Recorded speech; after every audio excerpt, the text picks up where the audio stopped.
예, 어느덧 결실의 계절이 되었습니다. 이제 다음 주에 또 추수감사주일인데 우리가 추수감사주일 또 결실의 계절을 맞이하면서 우리가 무엇을 감사해야 될 것인가? 오늘 제목이 그것입니다. 무엇을 감사할 것인가?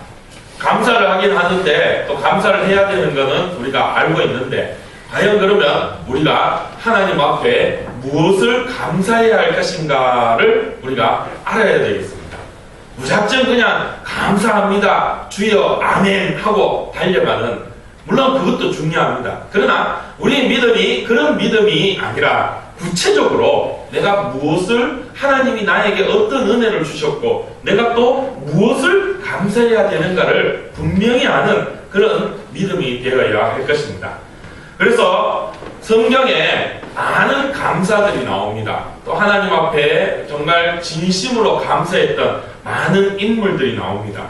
그 중에 특별히 다윗에 대해서, 그 다윗이 무엇으로 감사했고 또 어떻게 감사했는가 하는 것을 살펴보고자 합니다. 그래서 오늘 시편 56편, 다윗이 지은 이 시편을 통하여서 과연 다윗은 무엇을 하나님 앞에 감사했고 또 어떻게 감사했는가 하는 것을 살펴보면서 우리의 감사의 제목들이, 또 우리가 하나님 앞에 참된 감사를 드릴 수 있는 그런 시간이 되기를 축복합니다. 먼저 우리가 56편 말씀을 보면 다윗은 하나님의 은혜를 구하며 나아갑니다. 1절 말씀에 하나님이여 내게 은혜를 베푸소서 하며 이 시편을 시작하고 있습니다. 왜 은혜를 베풀어 달라고 그렇게 하나님 앞에 기도하는가? 그것은 종일 당하는 압제에서 구해달라고 하나님 앞에 구하고 있는 것입니다. 그가 하루 종일 늘 하나님의 그 압제, 치며 압제하는 그런 대적들이 있기에 그들로부터 나를 구해달라고, 하나님 그런 은혜를 베풀어 달라고 기도하며 나아갑니다. 자기를 교만하게 치는 자들이 있다는 것입니다.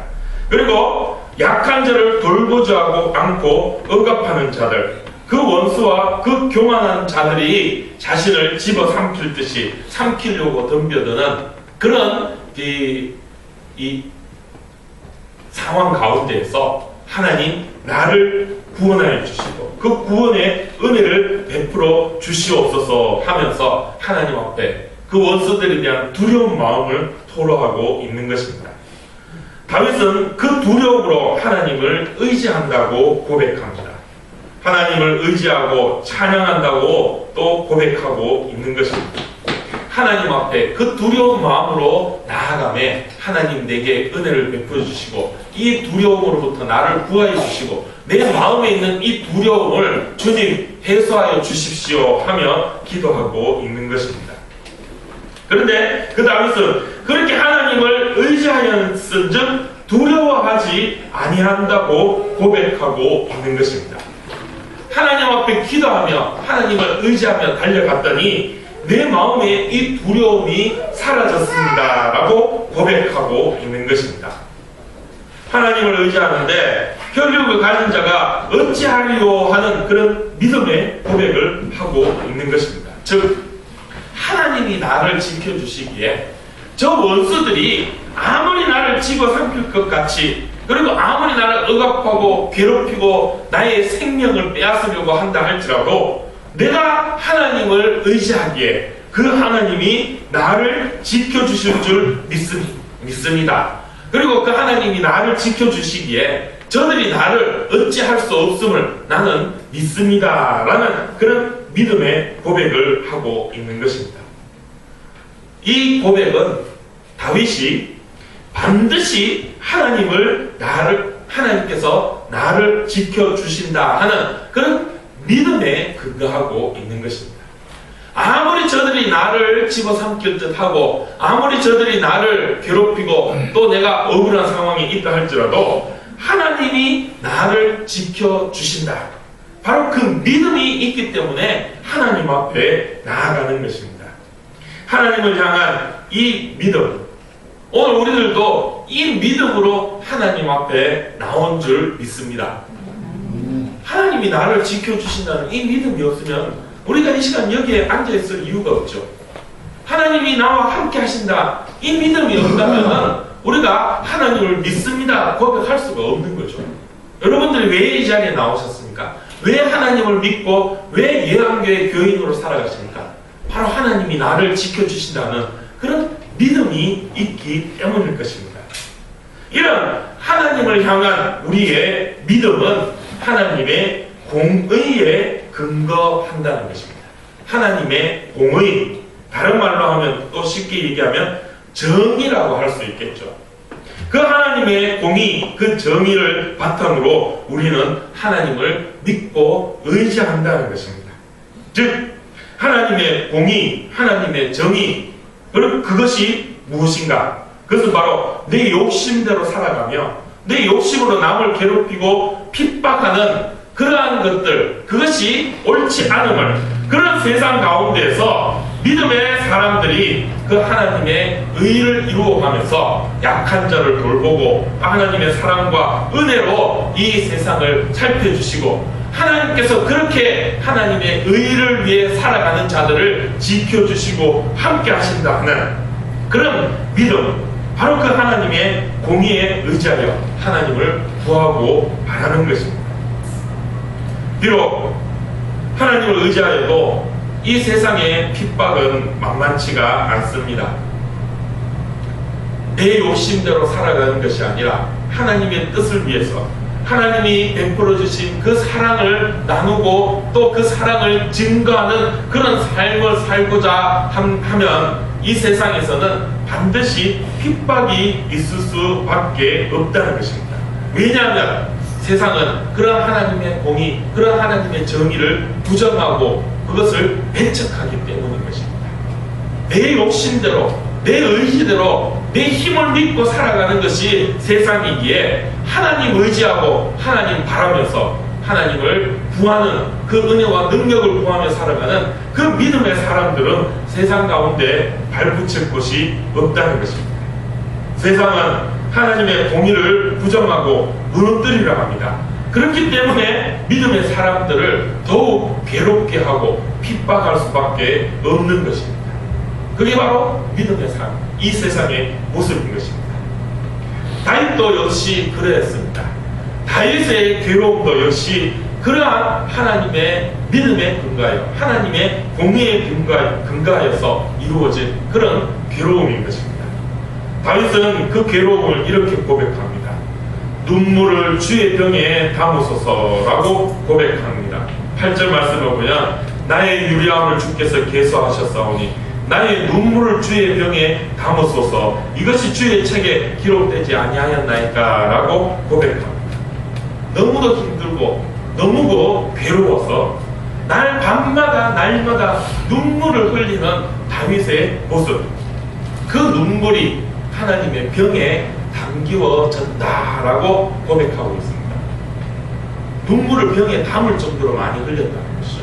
그리고 실제로 당시에 이 고대의 이 문명 가운데에는 눈물병이라는 것이 있다고 합니다. 그게 뭐냐? 내 가족이나 내가 사랑하는 자가 고통을 당하고 또 힘들어하고 그러다가 죽음을 당했을 때 그 슬픔, 그 괴로움을 표현하기 위해서 실제로 그 눈물을 병에 담는 그런 풍습이 있었다고 합니다. 그래서 그 눈물들을 담아서 모아서 그 죽은 자와 함께 그 무덤에 묻는 그런 풍습이 있었다고 합니다. 지금 다윗은 그 풍습의 그 모습을 바라보면서 내 눈물이 정말로 너무도 괴롭고 힘들고 어려워서 너무도 슬퍼서 그 눈물이 병에 담을 정도로, 그래서 내가 죽을 때 이 눈물과 함께 나의 그 무덤에 묻어 주십시오 하는 그런 거. 너무도 힘들고 괴로움을 이렇게 고백하고 토로하고 있는 것입니다. 그러면 다윗이 왜 그렇게 힘들어하고 왜 그렇게 괴로워했을까요?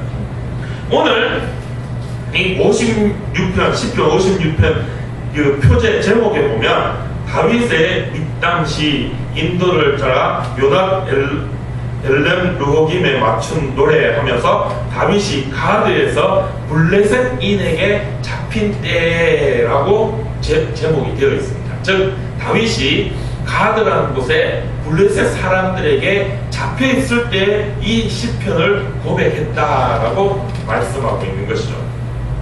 잠시 우리가 사무엘상의 말씀으로 넘어가면 다윗이 이때 이 상황을 우리가 한번 자세히 또 다시 한번 살펴보겠습니다. 사울이 왕이 되었습니다. 그런데 이 사울이 하나님의 말씀대로 신실하게 나라를 다스렸으면 참 좋았을 텐데 그렇지 못했습니다. 자기의 욕심을 드러내고 자기의 의를 드러내서 하나님을 부정하고 자기 뜻대로 자기 마음대로 나라를 의지하고자 이끌어가고자 하였다는 것입니다. 그러기에 결국 그 사울의 불신으로 하나님은 블레셋이라는 도구를 사용하여 이 이스라엘을 치게 됩니다. 블레셋이라는 나라가 이 이스라엘을 침략합니다. 그때 앞장서서 나섰던 사람이 우리가 잘 알고 있는 골리앗입니다. 골리앗을 앞장서서 블레셋이 이스라엘을 침공했는데 그 블레셋을, 그 골리앗을 대적할 만한 사람이 이스라엘 땅에는 아무도 없었습니다. 왕인 사울도 골리앗 보면서 아이고 나는 저 감당 못하겠다. 그리고 그 부하들 중에도 용맹스럽게 내가 가서 싸우겠습니다 하는 사람이 아무도 없었어요. 그런데 그때 한 사람 나서서 그 골리앗을 대적하게 되죠. 그 사람이 누구입니까? 바로 잘 알고 있는 다윗입니다. 어린 나이에 다윗이었지만 그는 믿음으로 골리앗 앞에 나아가서 그 골리앗을 물맷돌로 쓰러뜨리고 또 승리하게 됩니다. 하나님의 그 승리하심을 고백하며 나아가게 됩니다. 일약 이 전쟁의 영웅이 되고 나라를 구한 후국의 영웅이 되었습니다. 한낱 이 동네에 그냥 양이나 치던 소년이었던 다윗이 이 골리앗을 무너뜨림으로 인해서 나라를 구한 후국의 영웅이 되고 이 온 이스라엘의 최고의 영웅이 되었습니다. 그래서 백성들이 그 다윗을 보고 찬양하며 노래를 합니다. 그런데 그 노래 내용이 이 사울의 마음을 아주 긁어버리고 괴롭게 만들었죠. 그 노래가 어떤 내용이냐? 사울은 천천인데 다윗은 만만이로다. 즉 사울은 1000명 군대를 물리치는 그런 사울이었는데 다윗은 10,000명 군대를 물리칠 정도로 능력 있는 장수로구나 하면서 왕인 사울보다 다윗을 더욱더 높이고 다윗의 인기가 점점 더 올라가고 있다는 것이죠. 그러자 왕인 사울이 그 마음에 시기심이 생기게 됩니다. 내가 왕인데, 내가 이 나라를 다스리는 왕인데 나보다 저 다윗이 더 인기가 높고 나보다 더 백성들의 그런 이 지지가 높아간다. 이거 그냥 둬서는 안 되겠구나. 이래갖고 내가 왕노릇 제대로 할 수 있겠나? 이래서 내가 이 나라 이스라엘을 이끌어갈 수 있겠나? 그런 마음이 생기게 됩니다. 그래서 결국 급기야 사울은 그 다윗을 죽이고자 작정합니다. 자기 아들의 친구, 정말 그가 아들처럼 아끼는 다윗이었지만 사울은 그 다윗을 죽이고자 합니다. 시기심에 의해서였죠. 성경을 보면 사울의 그 마음은 이 사단이 준 마음이라고 합니다. 사단이 그 시기심의 마음을 품게 해서 다윗을 죽이고자 하였다는 것이죠. 다윗은 억울합니다. 아무도 싸우고자 않았는데 어린 나이에도 용기를 내어서 나아가 골리앗을 물리치고 나라를 구했는데, 그리고 다윗이 그렇게 나라를 구해서 사울 안됩니다, 사울을 물리치고 나를 왕으로 세워주십시오 하고 백성들에게 얘기해갖고 반란을 일으키고 역적을 도모했느냐? 그것도 아니죠. 다윗은 늘 사울 앞에 겸손히 엎드리고 사울은 이스라엘의 왕입니다 하는 것을 날마다 고백하고 인정하게 해줬습니다. 그럼에도 사울은 그 다윗을 죽이고자 억울한 마음이 다윗에게 있을 것입니다. 아마도 다윗이 마음을 품으면은 사울을 물리치고 자기가 왕이 충분히 될 수도 있는 그런 능력이 이 다윗에게도 있었습니다. 그럼에도 다윗은 모든 것 다 내려놓고 도망을 갑니다. 사울로부터 벗어나 도망을 치게 되죠. 그래서 이 다윗이 흘러 가다 결국 다다른 곳이 블레셋 땅에 가게 됩니다. 원수인 블레셋에게까지 가게 된다는 것이죠. 왜냐? 이 이스라엘 땅에는 다윗이 더 이상 있을 곳이 없게 됩니다. 블레셋 땅에 가기 전에 아히멜렉이라는 제사장에게 잠시 들렀던 다윗입니다. 그런데 그가 이 다윗이 그 아히멜렉의 도움을 받고 그렇게 갔지만은 그 가운데 도헬이라고 하는 사울의 그 추종자가 있어서 그 다윗이 왔다 간 것을 사울에게 밀고하고 사울은 결국 그 아히멜렉과 제사장들을 죽이게 되는 그런 일이 일어납니다. 그러니까 다윗이 자기 때문에 자기를 도와준 사람들이 죽는 모습들을 보니까 더 이상 이스라엘 땅에 머물 수가 없습니다. 그래서 이 이스라엘 나라를 벗어나서 도망간 곳이 가드라는 곳, 즉 블레셋 땅에 가게 됩니다. 그리고 그것의 왕인 아기스에게 도움을 청하며 거기에 피신을 할 수 있도록 나를 좀 지켜주십시오. 그야말로 망명을 하게 되는 것입니다. 그런데 이 블레셋 사람들도 다윗을 좋게 보지 아니합니다. 저 원수인데 우리 장수 골리앗을 쓰러뜨리고 우리를 이겼던 그 원수인데 비록 지금 이 이스라엘 왕인 사울에게 의해서 쫓겨왔지만은 그래도 저 사람이 우리 원수인데 저것을 믿을 수가 있을까? 이 아기스 왕의 부하 신하들이 아기스 왕한테 와서 그런 얘기를 합니다. 저 다윗을 어떻게 믿고 뭘 믿고 저 다윗을 품어주고 우리 가운데 있게 합니까? 저가 갑자기 칼 뽑아가지고 왕을 죽이기로 하거나 하면 어떻게 하려고 합니까? 그럼 그렇게 얘기를 합니다.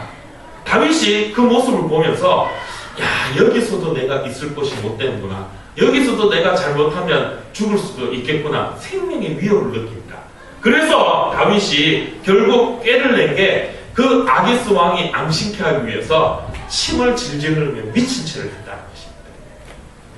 그렇게 목숨을 구하여 결국 그 아기스 왕에서 떠나 다윗은 아굴람 굴이라는 곳에 이르게 됩니다. 이 아굴람 굴이라는 곳이 어디냐 그러면 이 이스라엘과 블레셋 가드 사이에 있는 이 말하자면 국경 지역입니다. 여기도 저기도 아닌 그런 국경 지역, 그리고 아무것도 없는 광야와 같은 굴밖에 없는 바로 그곳으로 다윗은 도망하게 됩니다. 지금 다윗의 처지가 그런 처지이죠. 다윗이 지금 억울함을 하나님 앞에 토로하면서 나의 이 두려움, 이 사울도 쫓아와 죽이려 하죠. 블레셋의 가드 왕, 아기스 왕 그 부하들도 이 다윗을 죽이려고 하죠. 정말 어느 곳 나를 도와줄 수 있는 사람 한 명도 없고 모두가 자기를 죽이려고 하는 그런 상황 가운데 다윗이 있다. 그 두려움, 정말 언제 화살이 날아와서 자기에게 박힐지, 언제 칼을 들고 사울이나 또 아기스 왕이나 이 블레셋 사람들이나 쳐들어와서 자기를 죽일지 알 수 없는, 다리 뻗고 마음 놓고 잠잘 수도 없는 그런 상황, 그런 가운데서 다윗이 하나님 앞에 은혜를 베푸소서 하며 기도하고 있는 것입니다. 하나님 나를 도와주십시오. 내가 의지할 것은 이제 하나님뿐입니다.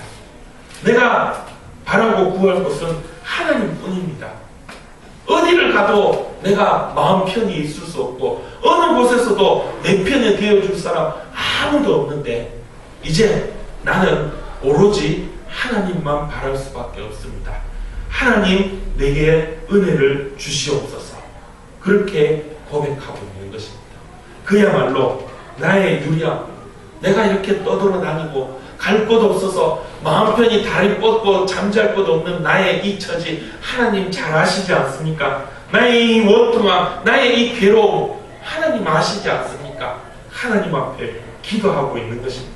그야말로 눈물 콧물 다 흘리면서 그렇게 하나님 앞에 기도하고 그 억울함을 토로하고 있는 것이죠.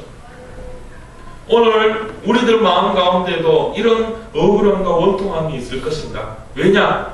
우리가 믿음으로 세상 가운데 살아가려고 하면 이런 핍박이 우리 가운데 있을 수밖에 없습니다. 억울함이 있을 수밖에 없습니다. 세상 사람들 다 니 그래 살아갔대나 손가락질하고 아이고 이 바보야 이런 소리 들으며 사는 게 우리 믿음의 생활입니다. 세상 가운데에서도 우리는 그런 믿음의 모습을 보이며 살아갈 때 결국 세상 핍박 받을 수밖에 없고 내가 왜 예수 믿어가 이런 고통 당하나 이런 마음 이런 생각 들 때도 있습니다. 여러분 그렇지 않습니까? 그런 생각 안 드십니까? 그러면 다시 한번 믿음을 살펴 봐야 됩니다. 내가 왜 이렇게 살아야 될까? 내가 왜 믿음으로 이렇게 살아가며 내가 왜 저들에게 바보 멍청이 듣고 니 그래 살아가 내나 하고 손가락질 받고 내가 왜 이렇게 살아야 될까? 이런 마음 하나님 앞에 그래서 내가 정말 믿음으로 꼭 이렇게 내가 믿음으로 살아야 됩니까? 그런 원통함을 토로하고 그런 억울함을 하나님 앞에 내어놓으며 기도할 때가 있을 것입니다. 그런데 다윗은 거기에서 끝난 것이 아니라는 것이죠. 그렇게 원통하고 그렇게 억울함을 하나님 앞에 토로하고 기도하였는데 결국 다윗은 그것이 하나님 앞에 찬송으로 변하게 됨을 보게 됩니다. 9절에 보면 내가 아뢰는 날에 내 원수들이 물러가나니 이것으로 하나님이 내 편이심을 내가 아나이다. 내가 하나님을 의지하여 그의 말씀을 찬송하며 여호와를 의지하여 그의 말씀을 찬송하리이다 라고 고백합니다. 그런 억울한 심정으로 하나님 앞에 나와서 기도하고 정말 두렵고 떨리는 마음으로 하나님 앞에 기도하였더니 그 기도가 그야말로 이 앞부분에서의 이 다윗의 기도는 원망과 불평이었습니다. 왜 나를 이렇게 힘들게 만드십니까? 내가 뭘 잘못했기에 나를 이렇게 어렵게 만들고 이 불에서 이렇게 이 깜깜한 이 불 속에서 내가 정말 다리 뻗고 자지도 못하고 언제 죽을지 모르는 생명의 위협을 누리며 내가 왜 이렇게 살아야 됩니까? 하나님 앞에 억울하게 또 토로하며 그렇게 원망하고 불평하였던 것입니다. 그런데 그 다윗의 원망과 불평이 이제 9절부터 변합니다. 하나님을 오히려 찬양합니다 라고 고백합니다. 하나님 내가 하나님 찬양할 수밖에 없습니다 라고 고백하게 됩니다. 왜 이렇게 바뀌게 되었을까요? 왜 다윗의 원망과 불평이 찬송으로 찬양으로 변하게 되었을까요? 그 마음에 믿음이 생기게 되었다는 것입니다. 아무리 저 원수들이 나를 죽이려고 집어삼킬 것 같이 밤낮은 나를 쫓아다니면서 나를 괴롭고 힘들게 만들지만 그러나 하나님께서 그 원수들 물리쳐 주실 줄 믿습니다 하는 그런 은혜의 고백이 나타나게 된다는 것입니다. 그런 믿음의 확신이 다윗의 마음속에 생기게 되었다는 것입니다. 기도하였더니 하나님 앞에 엎드렸더니 내 억울함, 내 두려움, 내 원망, 내 불평이 찬송이 되고 감사가 되었다는 것입니다. 그래서 다윗이 하나님 앞에 12절에 보면 내가 주께 선함이 있었사온즉 내가 감사제를 주께 드리리. 감사의 제물을 드리고 하나님 앞에 내가 감사할 수밖에 없습니다 라고 고백하고 있다는 것이죠. 두렵고 떨림으로 원망과 불평으로 하나님 앞에 나아갔더니 하나님이 오히려 나의 입술을 찬양과 감사로 변화시켜 주셨다는 고백인 것입니다. 오늘 우리의 감사가 이런 감사가 되어야 할 것입니다. 사실 다윗이 이 고백을 하고 난 이후에 다윗의 형편이 바뀌었습니까? 이렇게 기도했더니 갑자기 막 사울이 막 거꾸로져 넘어져 갖고 막 죽어버리고 저 블레셋이 망하여 없어지고 다윗이 모든 원수들 대적들이 한순간에 갑자기 막 확 물러가갖고 다윗의 막 원망과 불평이 확 변했습니까? 전혀 그렇지 않습니다. 여전히 다윗은 사울의 쫓김을 당하고 블레셋의 쫓김을 당하고 여전히 다윗은 생명의 위협을 느끼며 그렇게 도망하는 삶을 아둘람 굴 속에서 도망다니는 삶을 살고 있습니다. 그럼에도 다윗은 하나님 앞에 감사하고 있습니다. 왜? 하나님이 나를 지켜주심을 믿기 때문이죠. 하나님이 나의 주님이 되어주시고 그 하나님이 나를 결국 이 믿음 안에서 승리하게 해주실 것이라는 그런 믿음이 마음속에 가득 차 있기에 그런 확신이 있기에 그런 하나님의 은혜가 마음속에 불일 일어나니까 다윗은 감사할 수밖에 없었다는 것입니다. 오늘 우리의 믿음이 이런 믿음이 되어야 할 것입니다. 우리가 세상 살아가면 다윗처럼 억울하고 원통한 일이 있을 것입니다. 아니 어쩌면 다윗보다 더 억울하고 더 원통한 일들을 당할 때도 있을 것입니다. 정말 사는 게 왜 이렇게 힘들까? 내가 왜 이렇게 살아야 되나? 이런 생각 들 때도 있을 것입니다. 그래서 하나님 앞에 원망하고 불평하고 싶을 때도 있을 것입니다. 아니 정말 하나님 앞에 원망하고 불평할 수도 있을 것입니다. 눈물 콧물 흘리며 왜 내가 이렇게 살아야 됩니까 하나님? 정말 내가 이렇게 사는 게 맞습니까? 그렇게 소리치며 하나님 앞에 불평할 수도 있을 것입니다. 불평하십시오. 원망하십시오. 우리는 너무 거룩해서 하나님 앞에 불평하고 원망하면 안 돼. 이렇게 우리가 배웠지만 아니요. 하나님은 원망, 불평 다 받아주시는 하나님입니다. 거기서부터 우리는 시작해야 됩니다. 물론 원망, 불평으로 시작해서 원망, 불평으로 끝나버리면 안 되겠지만 원망하고 불평할 수도 있습니다. 왜 나를 이렇게 힘들게 이끄십니까? 왜 나를 이렇게 힘들게 만드십니까? 원망하고 불평하십시오. 거기서부터 시작하는 겁니다. 눈물 콧물 쏟으며 하나님 앞에 기도하십시오. 그러면 하나님이 우리 마음속에 믿음의 확신을 주실 것입니다. 나의 입술에 이 원망과 불평이 오히려 찬양이 되고 감사하게 될 것입니다. 기도 끝나고 눈 뜨고 일어서도 내 삶의 형편 여전히 똑같을 것입니다. 내 자식 말 안 듣고 맨날 괴롭게 만들고 내 신랑 맨날 뭐락하고 또 나를 힘들게 만들고 직장 나가보니 돈 몇 푼 안 주면서도 이래라 저래라 괴롭게 만들고 앞일 생각하고 뭐 하나 형편 피해있는 거 아무것도 없고 물가는 계속 올라가고 집값도 계속 올라들고 어렵고 내가 언제까지 이렇게 살아야 되나 이런 마음 들고 생각 들 것입니다. 그러나 그럼에도 불구하고 하나님이 나와 함께 하시기에 그 하나님의 은혜 그 하나님 한 분만으로 나는 감사합니다. 기뻐하며 찬양하는 그런 여러분들이 되시기를 축복합니다. 우리의 감사가 그런 감사가 되어야 할 것입니다. 남들처럼 돈 많이 주셔서 감사합니다. 큰 집 주셔서 감사합니다. 우리 자식 서울대 보내주셔서 감사합니다. 그것도 참 감사할 제목이죠. 그런데 그거 안 준다고 나는 왜 안 줍니까? 불평할 그런 우리의 믿음이 되어서는 안 된다는 것입니다.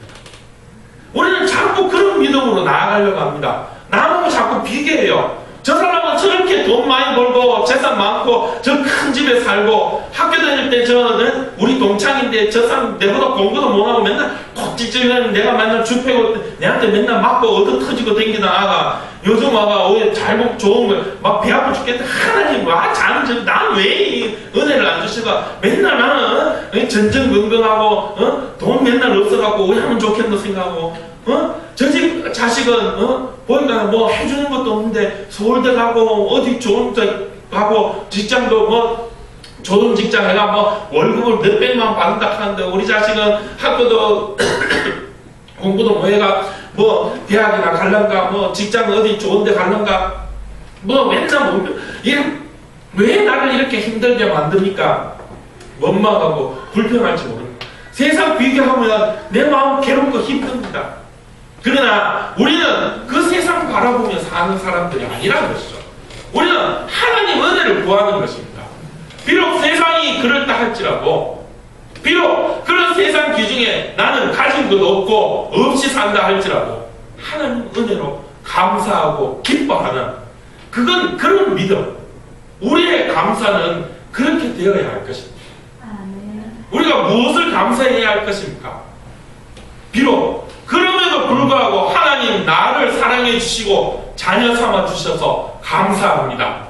이것이 바로 우리의 감사의 제목이 되어야 할 줄 믿습니다. 그런 믿음의 감사가 넘치는 우리 예한교회, 우리 예한의 모든 가족들이 되시기를 주님의 이름으로 축복합니다.